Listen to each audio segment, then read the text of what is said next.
organic, unpredictable, unknown, lovely, beautiful, a sense of fulfillment. This is part of the pleasures of life and not the chores of life.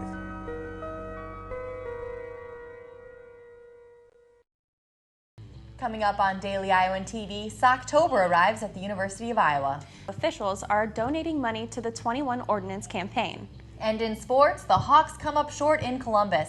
Highlights and analysis on the way. I'm Tom Brokaw. For more than 100 years now, the University of Iowa community has been waking up to the Daily Iowan. Today, it's the largest newsroom in eastern Iowa. And now you can see the news every night on Daily Iowan TV and get it anytime worldwide at dailyiowan.com.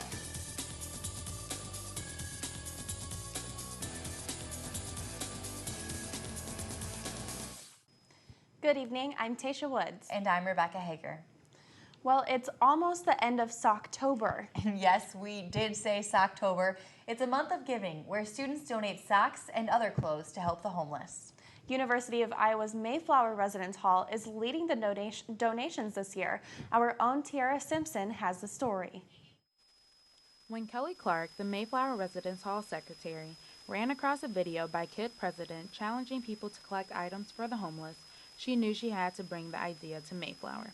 KID president calls this movement Socktober. They're encouraging people to help the homeless for the month of October, and one of the ways they recommend is to collect socks.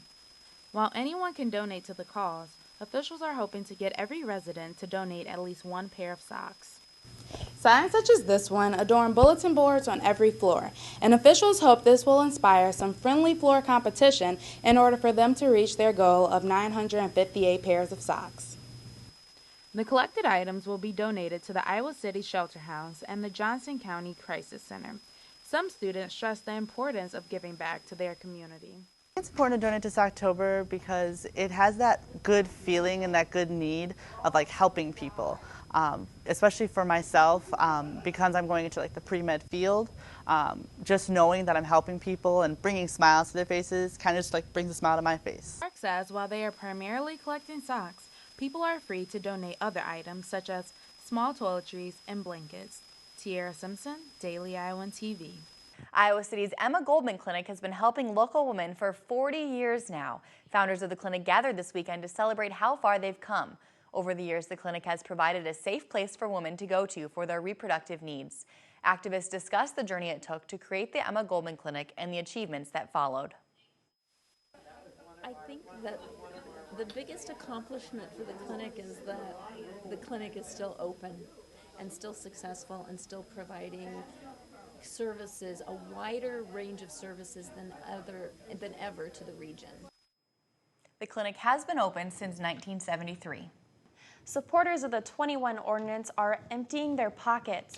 The campaign committee in charge of protecting the 21 Ordinance received nearly 4 times more in donations than the opposing campaign. Our top donators are right here on campus. The UI Vice President for Student Life, Tom Rockland, made the largest donation in support of the ordinance. President Sally Mason's husband, Ken Mason, also contributed money. Even our mayor donated some money. Many Iowans are still recovering after the financial crisis of 2008. In an Iowa poll conducted last month, 76% of Iowans said they are still coping with the effects of the crisis. Since the beginning of the recession, more than 20,000 Iowans have lost their homes. In general, Iowans see less money coming into their homes and spend more for the basics. For all of you out-of-state students, be careful driving to school. Drivers with out-of-state license plates are a lot more likely to get a ticket when crossing the state. Between 2008 and last year, 68% of traffic tickets and warnings went to non-Iowa drivers. We want to know what you think. Have you gotten a ticket while driving across Iowa? Tweet it to us at DITV News or send us an email at dailyiowantvnews@gmail.com. Coming up next, your favorite chocolatey treats may be addicting. And our sports team has coverage of the Iowa-Ohio State game on Saturday. And later, I'll tell you what foods in your kitchen can reduce your risk of developing breast cancer. And should we be expecting snow this weekend? Today in weather, I'll explain. But before that, a message from the School of Journalism. Iowa SJMC. Want a major that'll take you somewhere?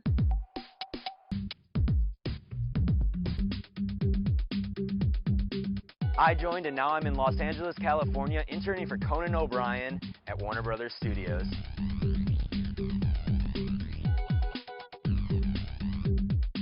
I joined, and now I'm working in public relations for diabetes research. SJC. So I hear that we have a little bit of snow on our radar. Oh my gosh, that's the worst news. I am not ready for that. Well, we have Brianna here to help us with our weather this week. Well, ladies, fall may be passing us by sooner than we thought. For the first time this semester, a chance of snow is in this week's forecast. Tomorrow morning, the high temperature will only be 36. The afternoon will warm up a bit as we reach about 46 degrees with mostly cloudy skies. Tomorrow night, though, means a return to those chilly 30-degree temperatures. Now let's take a further look into the forecast. Tuesday brings a 40% chance of precipitation and with it, a possibility of snow. The high temp will sit around 45, but the low will sink down into the 30s, making that snow possible. Wednesday's skies will still be cloudy and the temperatures will remain in the mid-40s. Thursday's high will sit around 46 degrees. Both Friday and Saturday will bring temperatures in the 50s. Well, that's all I have for weather. So grab your mittens and get ready for some of that colder weather. Back to you guys at the desk. And we have our daily Iowan health reporter, Muriel Kone, on deck to give us an update. Muriel? Hey guys, there's lots for us to get to today. We'll start with the confirmation that air pollution does cause lung cancer, according to the International Agency for Research on Cancer. Also, a new study conducted by Emory University in conjunction with the CDC shows women are increasingly using donated eggs to get pregnant. There was an increase in the amount of healthy babies born in 2010, and it rose from 19% to 25%. The lead author of the study, Dr. Jennifer Kawas, says researchers are still looking for better ways to identify embryos with the best chance of becoming healthy babies. And there are certain foods in your grocery store that can reduce your risk of developing breast cancer. According to a CNN article, soy, beans, sweet potatoes, and fish all contain compounds like fatty acids that inhibit the development of breast cancer cells. And that's all I have for you guys tonight. Back to you guys at the desk. Thanks, Muriel. One Iowa City church is shelling out around $400,000 to go towards the University of Iowa's old pipe organ. The St. Andrew Presbyterian Church has started fundraising. This summer, the church decided to take the Clapp Recital Hall's organ so it wouldn't go to the dump. Currently, it's being stored in Lake City until 3,800 pipes can be moved in 2015. And now let's take a look at what's happening outside of Iowa. Australia is fighting some of the worst wildfires to ever hit the country. Over 83 fires are burning across the South Wales state. Hundreds of homes have been destroyed and many have been evacuated. Beginning tomorrow, New Jersey will become the 14th state to allow same-sex marriages. Last month, a judge declared that the state must recognize same-sex unions starting Monday. The state's highest court voted to uphold the decision despite opposition from the governor. Kirk Ferentz's Iowa Hawkeyes gave one of the nation's best squads all they could handle Saturday afternoon in Columbus, Ohio. Our own Lauren Moss and Josh Bolander were on hand at the Horseshoe and have all the black and gold highlights. Head coach Kirk Ferentz and the Iowa Hawkeyes on the road in Columbus, Ohio, Saturday afternoon to take on Braxton Miller, Urban Meyer, and the nation's fourth-ranked Ohio State Buckeyes in a cold and rainy Ohio stadium, but it was the visitors coming out of the gate blazing. We picked this one up early first quarter after a 12-play, 80-yard drive, the longest on the Bucs this year. Jake Rudock finds tight end C.J. Fedorowicz for this 2-yard pitch and catch, and the traveling fans are enjoying that. 7-0 black and gold, but Heisman Trophy candidate Braxton Miller would do Braxton Miller things as he tends to do on the following drive. The junior toying with Iowa linebacker Christian Kirksey on this run to set up a Drew Basil 27-yard field goal. Miller back at it again for the Bucs after a Mike Meyer field goal put the Hawks up 10-3 entering the second quarter. Corey Brown finds just a tad bit of open space. Blown coverage by the Iowa secondary 58 yards later. We're all square at 10 apiece. Fans in the shoe bouncing. Iowa regrouping. Rudock finds Cavante Martin-Manley for his second touchdown throw of the game in a drive that saw Iowa convert on 3 straight third downs. 17-10, Hawks up at the half. Shaky start to the second half for the black and gold. First, it's Carlos Hyde with the 1-yard TD plunge, the first rushing touchdown the Hawkeye defense has given up all year. And then it's Devin Smith going 14 yards to pay dirt 14 unanswered for the Bucks to start the third quarter. But the Hawks fight back. Jake squared equals 85 yards and 7 points. Rudock to Jake Doozy, part of a 6-grab, 138-yard day. For the Hawks tight end, we head into the fourth quarter all knotted up at 24 points apiece. But the final 15 minutes proved to be too much Bucks, thanks in large part to two of the more spectacular plays you will ever see back-to-back in a college football game. First, it's Braxton Miller, who travels over 80 combined yards to pick up this 3rd and 7 on the Iowa defense.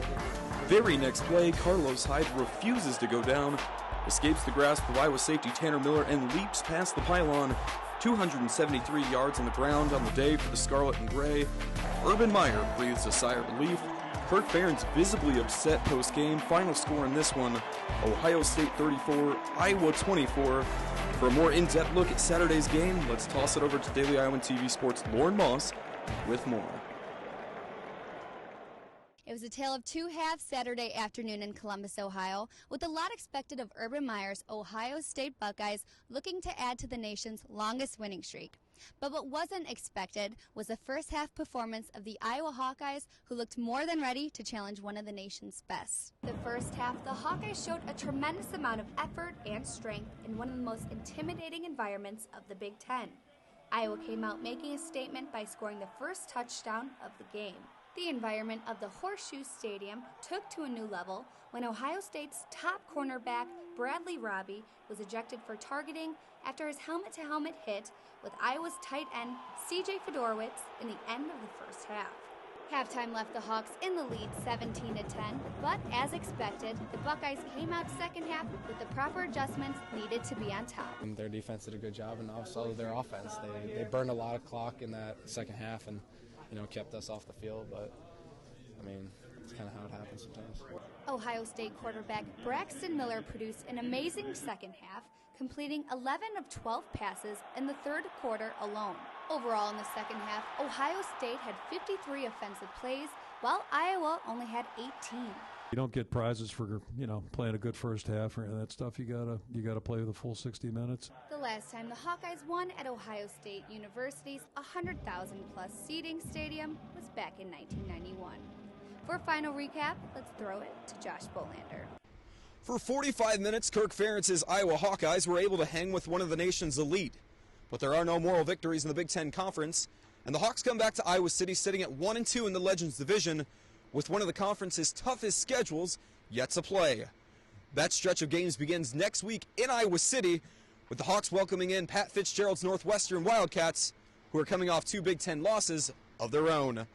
Wrapping up Iowa's 34-24 loss in Columbus, Ohio, in Ohio Stadium, I'm Josh Bolander, Daily Iowan TV Sports. We're bigger, we're deeper, and we're more experienced than we've ever been. But here's White, ducks it through. Evans gets the step on the drive, score it, and a foul. Now he throws it down. With the play made to Aaron White. Oreos are a lot of people's favorite treats. That's right, but researchers are now saying that Oreos are actually addicting, even more so than cocaine. Connecticut college researchers gave rats the choice between cocaine injections and Oreos. And guess where they ran? Of course, the Oreos. The researchers suggest that high-fat and high-sugar foods stimulate the brain in the same way that drugs do, making those foods extremely hard to say no to. I know I can attest to that. I love a good Oreo. Oh, I agree, especially with milk. Those sweets are a killer. Well, only with Daily Iowan TV can you get a sneak peek into tomorrow's edition of the Daily Iowan. Read about the allegations of conflict of interest and recruitment concerns with the Iowa City Eels and the University of Iowa Flyers. And take a closer look at who is running for the Iowa City City Council. This week we spotlight Rockne Cole. That's your latest edition of Daily Iowan TV. Be sure to check us out the same time tomorrow or anytime online at dailyiowan.com. Thanks for watching and have a great night.